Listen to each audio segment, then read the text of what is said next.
ಅದೇ ಹಾಗೆ ಇನ್ನೊಂದು ಏನಂತಂದ್ರೆ ನಿಮಗೆ ಗೊತ್ತಿರುತ್ತೆ ಸರತ್ತಂಬರು ಈ ಹುಡುಗಿ ಮದುವೆ ಅಂದಲ್ಲ ನಿಮ್ಮ ನನಗೆ ವಿಧಿ ಇಲ್ಲ ಈಗ ಕರೆಕ್ಟಾ? ವಿಧಿ ಅಂತಲ್ಲ, ಇನ್ನೊಂದೇನು ಗೊತ್ತಾ, ನಾನು ಮದುವೆ ಮಾಡ್ಕೋಬೇಕು ಅನ್ನೋದೇ ಇರಲಿಲ್ಲ. ಅಲ್ಲ ನಾನು ನಂಗೆ ಇನ್ನೊಂದೇನು ಗೊತ್ತಾ, ಈಗ ಒಂದು ಹುಡುಗಿ ಮದುವೆ ಮಾಡಬೇಕು ಅಲ್ಲ, ನಾನು ಮದುವೆ ನಮ್ಮ ಅಮ್ಮಂಗೆ ಏನಂತಂದರೆ ನನ್ನ ಮಕ್ಕಳಿಗೆ ಒಂದು ಮದುವೆ ಮಾಡಬೇಕು ಅಂತ. ಅದಕ್ಕೆ ಬೇರೆ ನೀವು ಇದು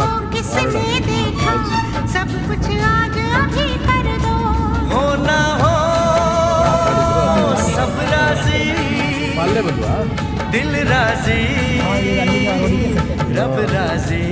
ಇಲ್ಲ, ಅದು ಇವ್ರ ಮನೆ ಅದು ಇನ್ನು ಹೋಗ್ಬಿಟ್ವಾ, ಮುಗ್ದೋಯ್ತು ಅದು ತಿಳಿದೇವರು.